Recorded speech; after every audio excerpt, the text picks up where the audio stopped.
महाराष्ट्रातील जनता अतिशय आनंदी आणि प्रसन्न आहे। कारण ज्या पद्धतीनं महाविकास आघाडीचा कारभार बघायला मिळतो, महाविकास आघाडीला घरी बसवलं याबद्दल महाराष्ट्रातील जनता समाधानी आहे। कारण ज्यांना विधान परिषदेच्या एका जागेचा निर्णय घेताना एवढी नाकीनऊ येते, एका जागेला नेमकं कुणाला उमेदवार द्यायचं हे ज्यांना कळत नाही, त्यांनी महाराष्ट्र कसा चालवला असता हा प्रश्न सगळ्या महाराष्ट्रातल्या जनतेला पडतोय आणि त्यांना घरी बसवल्याचं समाधान आज सर्व महाराष्ट्रातल्या जनतेला बघायला मिळतं। खरं तर महाविकास आघाडीमध्ये विधान परिषदेची एकच जागा निवडून येणार आहे, परंतु या एका जागेसाठी जवळपास 500 लोक महाविकास आघाडीचे इच्छुक होते आणि या एका जागेसाठी यांना निर्णय घेता येत नाहीये। काल उद्धवजींनी परस्पर अंबादासजी दानवे यांच्या उमेदवारीची घोषणा केली। काँग्रेस आता बैठका घेऊन आम्हीच ही उमेदवारी लढणार, आम्हीच विधान परिषदेची जागा जिंकणार अशा आविर्भावामध्ये जोर बैठका करते। त्यामुळे महाविकास आघाडीमधला 3 तिघाडा आणि काम बिघाडा पुन्हा एकदा चव्हाट्यावर आलेला आहे। आज हे एकमेकांसाठी एका जागेसाठी भांडतायत। लक्षात ठेवा, येणाऱ्या काळामध्ये महाविकास आघाडीतले हे 3 पक्ष एकमेकांचे कपडे फाडल्याशिवाय राहणार नाहीत। यांची ही अवस्था याच्याही पेक्षा बिकट आणि वाईट होणार आहे, कारण यांना एका जागेचा निर्णय घेता येत नाही। विधान परिषदेच्या एका जागेवर उमेदवार कोण द्यायचा हे ज्यांना कळत नाही त्यांना महाराष्ट्र सांभाळता आला नव्हता। त्यामुळेच महाराष्ट्रातील जनता अतिशय सुज्ञ आहे की त्यांनी उद्धवजी ठाकरे महाविकास आघाडीला घरी बसवलं आणि आता एके जागेसाठी भांडण्यासाठी त्यांना तेवढाच वेळ उरलेला आहे।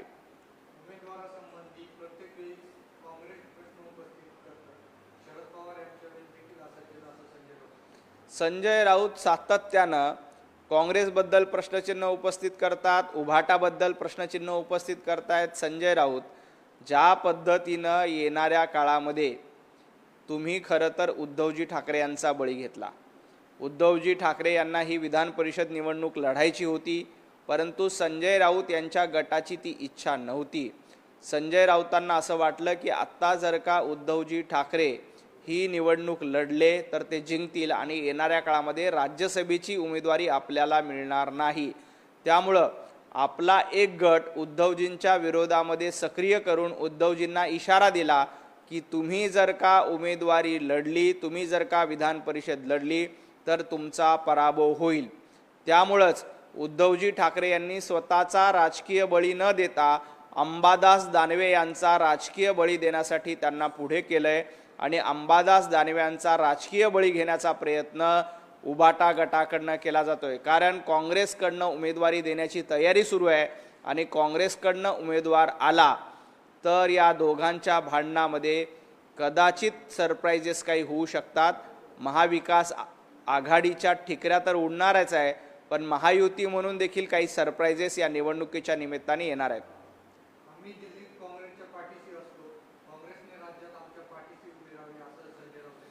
संजय राऊत, दिल्लीमध्ये तुम्ही काँग्रेसच्या पाठीशी नसतात। काँग्रेसचा मुजरा घालण्याचं काम, काँग्रेसची चाटुगिरी करण्याचं काम, काँग्रेसची गुलामी करण्याचं काम तुमच्याकडनं केलं जातंय। काँग्रेसच्या पाठीशी नसता काँग्रेस मागे फरफटत तुम्हाला ओढलं देत आहे। काँग्रेस तुम्हाला काडीचीही किंमत देत नाही। काँग्रेस सातत्यानं तुम्हाला फाट्यावर मारत आलेली आहे। ज्या पद्धतीनं महिला आरक्षण बिलाचा उल्लेख केला की महिला आरक्षण विधेयकाला आम्ही तुम्हाला पाठिंबा दिला आणि आता तुम्ही आम्हाला पाठिंबा द्या।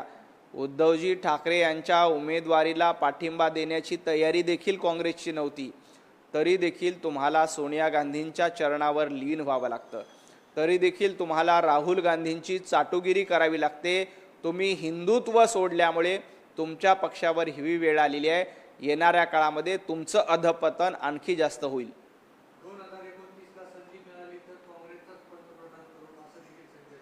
संजय राऊत, स्वप्न बघायला आपल्या देशामध्ये टॅक्स लागत नाही।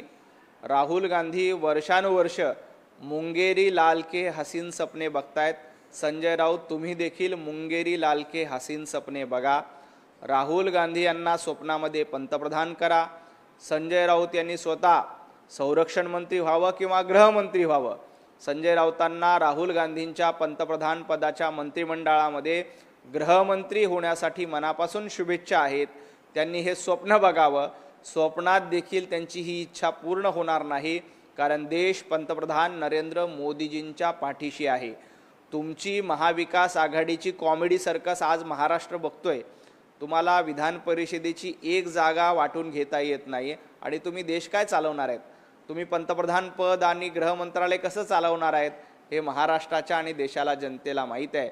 महाविकास आघाडी आणि इंडी अलायन्स हे फक्त आणि फक्त स्वार्थासाठी एकत्र आलेले आहेत. भारतीय जनता पार्टीच्या भीतीपोटी एकत्र आलेले आहेत. यांचा दुसरा कुठलाही अजेंडा नाही हे देशानं आणि महाराष्ट्रानं ओळखलंय.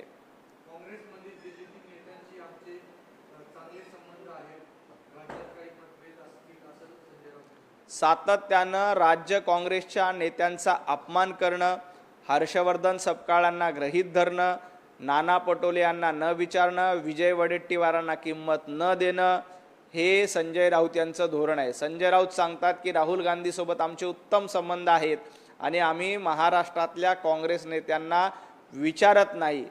संजय राऊत महाराष्ट्रातल्या काँग्रेस नेते आता विधान परिषदेसाठी जेव्हा आपला उमेदवार घोषित करतील तेव्हा तुमची पळताभुई थोडी होईल आणि येणाऱ्या 2 वर्षामध्ये जेव्हा तुमची राज्यसभेची निवडणूक असेल त्यावेळेला काँग्रेस तुम्हाला निश्चितपणे धडा शिकवल्याशिवाय राहणार नाही. संजय राऊतांना महाराष्ट्रातल्या जनतेने धडा शिकवला आहे.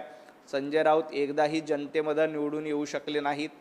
संजय राऊतांना मुंबईतल्या महापालिकेत देखील एखादा वॉर्ड जिंकून आणता आला नाही. अशा पद्धतीची अवस्था संजय राऊतांची स्वतःची आहे. त्यामुळे संजय राऊत इतरांवर टीका टिप्पणी करण्यापेक्षा स्वतःचं आत्मपरीक्षण केलं तर बरं होईल.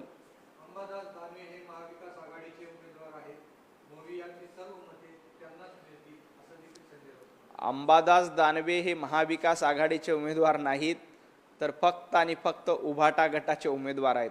आता अंबादासजी दानवे यांना किती मतं पडतील, काँग्रेसनं उमेदवार दिला तर किती मतं पडतील आणि महायुतीनं जर एक्स्ट्रा उमेदवार दिला तर तुमची काय अवस्था होईल हे बघा. महायुती देखील या संदर्भात योग्य वेळी योग्य निर्णय घेईल आणि अंबादास दानवे यांचा राजकीय बळी या निमित्तानं उद्धवजी ठाकरे यांनी घेतला, एवढंच मला सांगायचंय.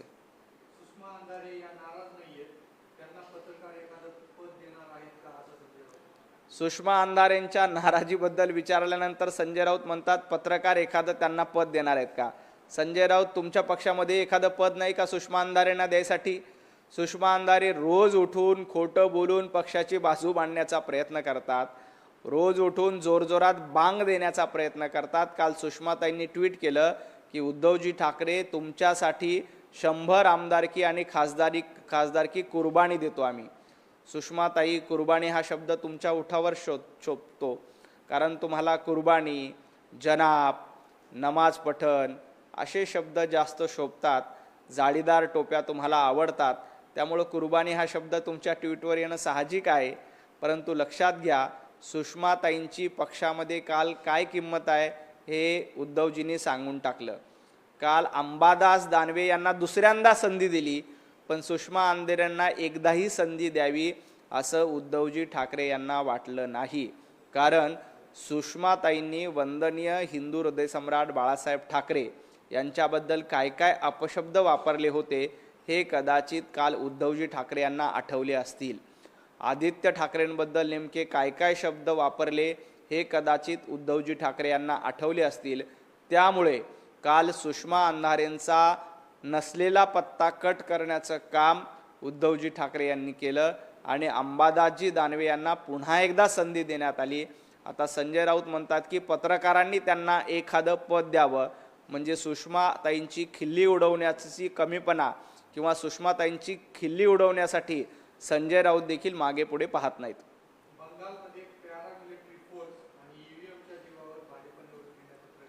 महाराष्ट्रामध्ये जेव्हा महाविकास आघाडीला 48 पैकी 30 जागा मिळाल्या होत्या खासदारकीला, तेव्हा EVM योग्य होतं, तेव्हा निवडणूक आयोग योग्य होतं, आणि आता पश्चिम बंगालमध्ये भारतीय जनता पार्टीचा विजय होताना दिसतो, तर लगेच EVM, पॅरामिलिटरी फोर्स, निवडणूक आयोग यांच्या विरोधात बोटं मोडायला सुरुवात केली. संजय राऊतांनी लक्षात घ्यावं, ममता दीदी यांची 15 वर्षाची दहशत मोडीत काढण्याचं काम पश्चिम बंगालमधील जनतेने केलंय. तुम्हाला ममता बॅनर्जींबद्दल एवढाच पुळका होता तर संजय राऊत त्यांच्या प्रचार सभेला जाऊन तुम्ही एखादी सभा घ्यायला पाहिजे होती.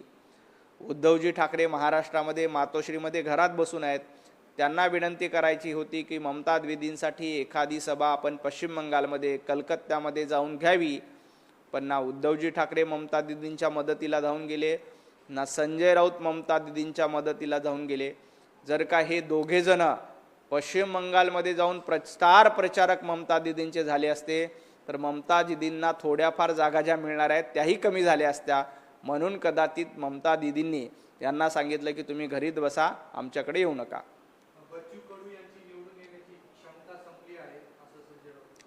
बच्चू कडूंची निवडून येण्याची क्षमता काय आहे हे महाराष्ट्राने बघितले. किमान एकदा तरी ते निवडून आलेत. संजय राऊत तुम्ही एकदा तरी निवडून आलात का? संजय राऊतांनी एकदाही जनतेमधून निवडणूक लढली नाही. जनतेच्या मतदारसंघातून तुम्हाला एकदाही विजय मिळाला नाही. तुमच्यामध्ये हिम्मत असेल तर येणाऱ्या काळामध्ये आता महापालिका संपली, जिल्हा परिषद संपली, काही ग्रामपंचायतच्या निवडणुका येणार आहेत. तुम्ही एखाद्या गावामध्ये आपलं नाव टाका आणि त्या ग्रामपंचायतमधून संजय राऊतांनी ग्रामपंचायतचा सदस्य म्हणून जरी निवडून आले तरी संजय राऊतांचं महाराष्ट्र अभिनंदन करेल.